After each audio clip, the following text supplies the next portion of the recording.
गौकर्ण सुबह से संध्या तक पूजन में समय बिताने लगा।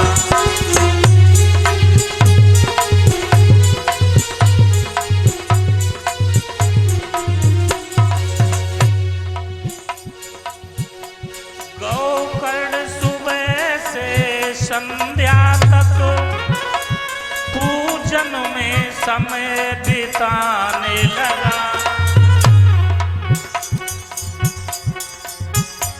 खल नीच धुंधकारी वो तो वैश्याओं के घर जाने लगा।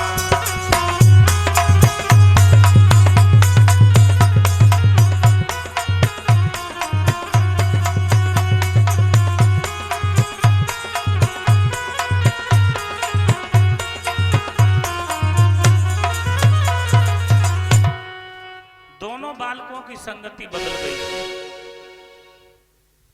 जो धुंधकारी था वो वैश्याओं की संगति करने लगा। लिखा है हमेशा अपने से उच्च कोटि की संगति में बैठना चाहिए। परीक्षित जी, अपने से ऊंची संगति का आप जो है बैठक करेंगे तो उससे कुछ मिलेगा, और यदि अपने से नीच की संगति कर ली तो जो कुछ भी है वो भी खो दोगे, वो भी चला जाएगा। इसलिए संगति उच्च कोटि की होनी चाहिए, अच्छे लोगों के साथ में उठना बैठना होना चाहिए। संगति का प्रभाव था। तदानी तो समागत्यम गौकर्णो ज्ञान संयुताः बोधयामास जनकम वैराग्यम परिदर्शनम। यहां लिखा है, गोस्वामी तुलसीदास जी ने बड़ा सुंदर वर्णन किया है।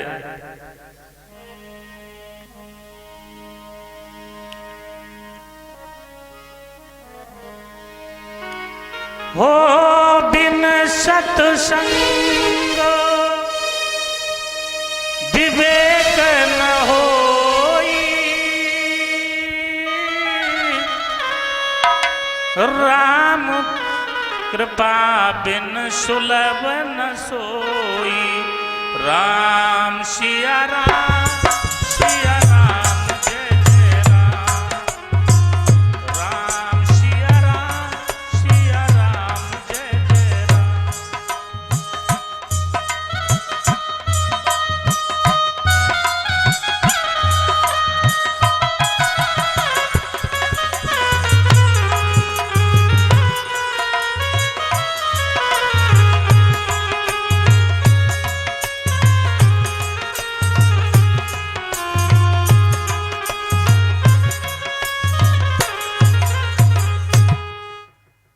बिना सत्संग के बुद्धि और विवेक का प्रादुर्भाव नहीं होता।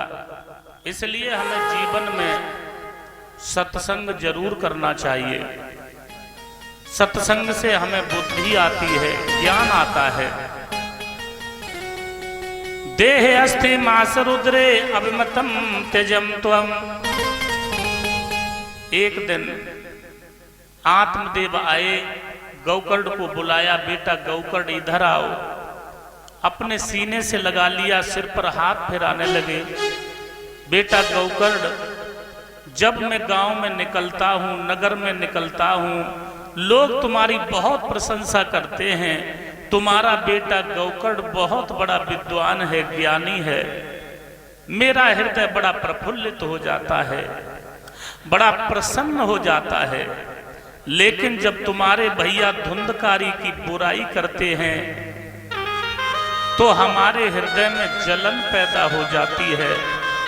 आज मुझे वही बात याद आ रही है जो हमसे संत भगवान ने वन में कही थी कि पुत्रों से सुख नहीं मिलता है। इसलिए बेटा मुझे कुछ ज्ञान का मार्ग बताओ। गौकर्ण ने हाथ जोड़ करके कहा, पिताजी ये संसार क्या है? ये क्षण भंगुर है, ये शरीर हड्डी मांस और रुधिर का पिंड है। इसे अपना मानना छोड़ दीजिए, ये नासवान है। इसलिए संसार में किसी भी वस्तु को स्थायी मत समझिए। यहाँ कोई खूंटा गाड़ के रहने वाला नहीं है, कोई अजर अमर नहीं है। इसलिए पिताजी, सच्चा सुख चाहते हो तो वैराग्य रस में मग्न होकर के भक्ति और ज्ञान का साथ लेकर के आप वन में चले जाइए। भगवान वासुदेव का भजन करिए, तपस्या करिए, उसी से सच्चा सुख मिलेगा।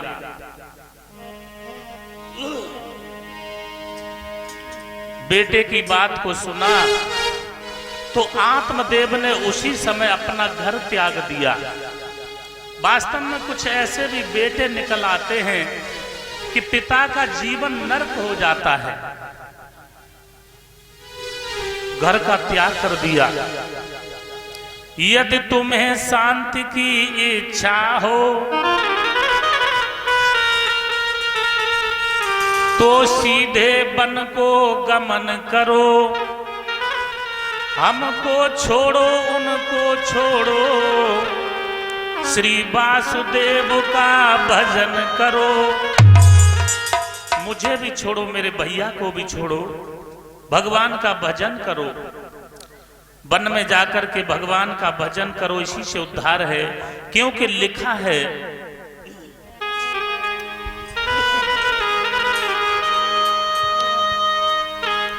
जिन हरि कथा सुनी नहीं काना, श्रवण रंध्र आहि भवन समाना।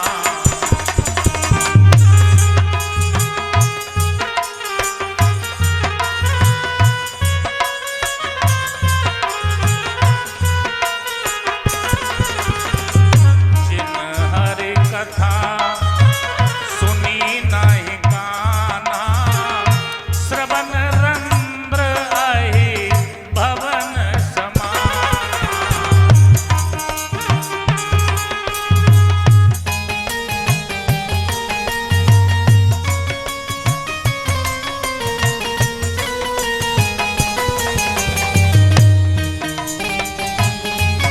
जिन्होंने भगवान की कथाओं को अपने कानों से नहीं सुना, उनके कान कान नहीं है, भवन समाना, भवन के समान है। पुलिस कठोर निठुर सोई छाती, सुने हर चरित ना जो हर साथी। पुलिस कठोर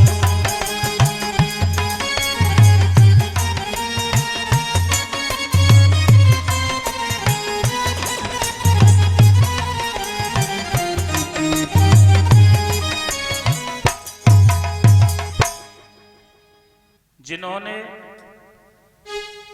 भगवान की चर्चाओं को सुना और सुनकर के जिनका हृदय द्रवित नहीं हो गया, उनका हृदय हृदय नहीं है, वो बड़ा ही कठोर है।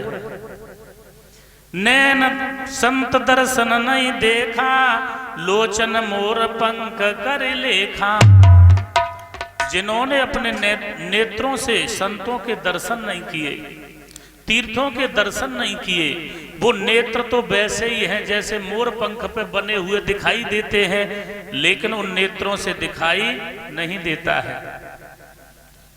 जिन हर भगत हृदय नहीं आनी, जीवित सम समान ते ही प्राणी। जिनके हृदय में भगवान की भक्ति नहीं है, वो प्राणी जीवित होने पर भी मरे के समान है। जो राम जी का गुणगान नहीं करता है, वह दादुर के समान है, उसका जीवन व्यर्थ है। पितुर परते तेन जननी ताड़ता वृषम। आखिर में पिता को ज्ञान दिया, पिता वन में चले गए, तपस्या करने लगे। लेकिन इधर क्या हुआ, पिता के वन चले जाने के बाद में एक दिन धुंधकारी ने अपनी माता को बहुत पीटा। बता, वो धन कहां रखा है जो हमारे पिता ने कमा कमा करके इकट्ठा किया था। आज भी लोग कहते हैं, परीक्षित जी, लोग चैन से मरने भी नहीं देते। बाबा के तो प्राण निकल रहे हैं और नाती कह रहे हैं बाबा वो बैंक वाली पासबुक कहां छोड़े जा रहे हो, वो एटीएम कहां रख दिया। वास्तव में लोग चैन से मरने नहीं देते। धुंधकारी ने जलती हुई लकड़ी को हाथ में लिया, अपनी माता को पीटने लगा, मां बता वो धन कहां है जो पिता ने इकट्ठा करके रखा है। मां ने जब ये देखा तो मां रोने लगी। मां कहने लगी बेटा मत मार, मैं कल बताऊंगी। रूप रस गंध शब्द स्पर्श, इनमें दो वस्तुएं होती हैं जो भ्रमर और हिरण के पास में होती हैं। कौन कौन सी? गंध नाम की जो वस्तु होती है वो भ्रमर के पास होती है। भ्रमर कहते हैं भौरे को। एक बार एक भौरा एक कमल के पुष्प पर जाकर के बैठ गया, कमल के पुष्प का रस लेने लगा, आनंद लेने लगा। उस भौरे के लिए कमल के पुष्प का जो रस है वो माया है। माया में विलीन हो गया। वो भौरा भूल गया मैं कहां बैठा हूं। एक सरोवर में कमल का पुष्प है, भौरा बैठा हुआ है। इतने में देखा तो उसी समय एक हाथी आ गया। उसने कमल के पुष्प को तोड़ा, सूंड से मुख में रख लिया। कमल के पुष्प का नियम होता है जब सूर्य भगवान उदय होते हैं तो खिल जाता है और जब अस्त होते हैं तो बंद हो जाता है। पंकज कोश में भृंग फंसो, पुण्य करन लगो मन में मन सूता। होंगे जो प्रात उगेंगे दिवाकर, लेकर जाऊंगा पराग की खूंटा। कमल के पुष्प में रस लेते लेते भूल गया, माया में विलीन हो गया। सूर्यास्त हो गए, कमल का पुष्प बंद हो गया। भौरा विचार करने लगा कोई बात नहीं, रात भर की बात है, जब सुबह सूर्य भगवान उदय होंगे कमल का पुष्प खिलेगा, मैं फिर बाहर निकल आऊंगा। लेकिन तब बिच करनी कछु और भई, है ही प्रकृति का खेल अजूबा।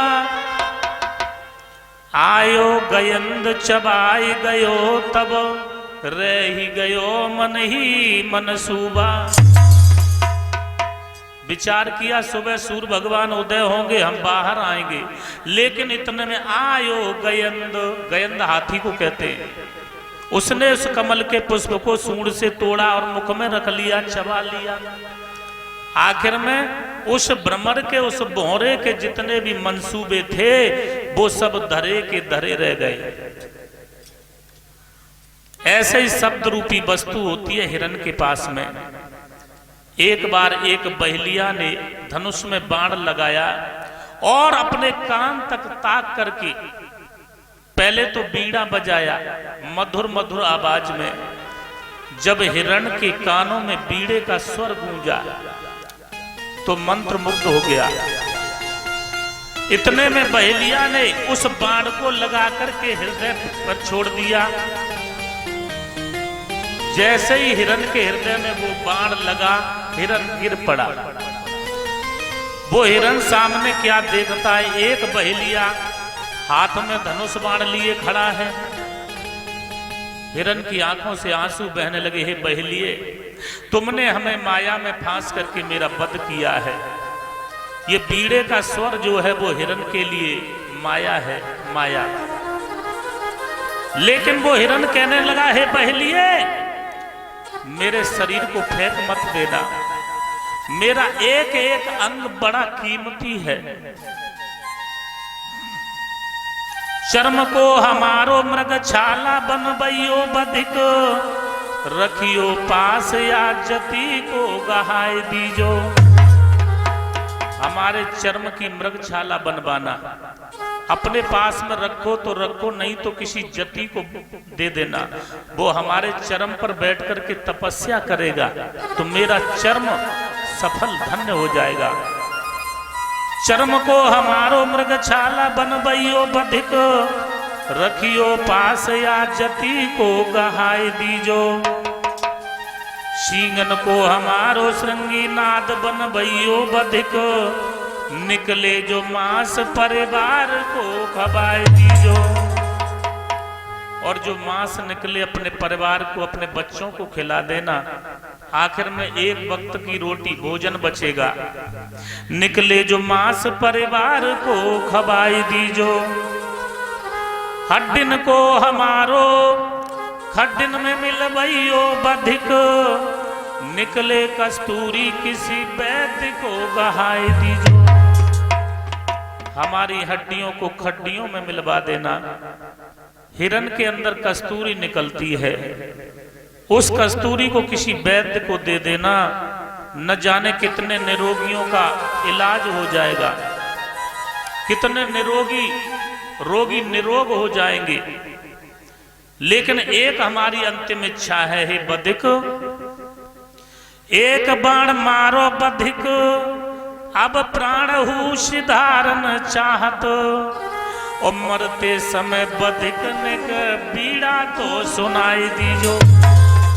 हे बधिक, तुमने जिस बीड़े के स्वर को सुना करके मेरा वध किया था, मुझे एक बार वही स्वर फिर सुना दो। आखिर में धुंधकारी अपनी माँ को पीटने लगा, बता वो धन कहाँ रखा है। माँ कहने लगी, बेटा बताऊंगी।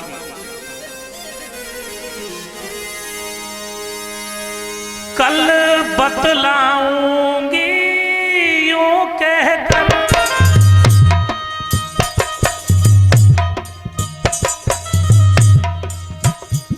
कल बतलाऊंगी यूं कहकर, बच सकी न उस समय दुखियारी। रात के समय डर के मारे,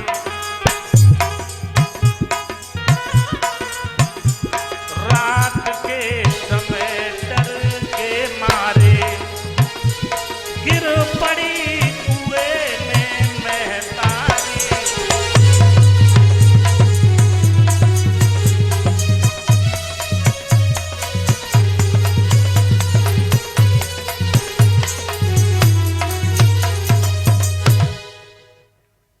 बेटा मैं कल बताऊंगी। इतना कहकर के जो धुंधली थी वो रात्रि के समय में एक कुएं में जाकर के गिर पड़ी और प्राणायाम कर लिया। कूपे पाता कृतौ रात्रो तेन सा निधनम गताः। इस प्रकार से उसने अपना प्राणायाम कर लिया।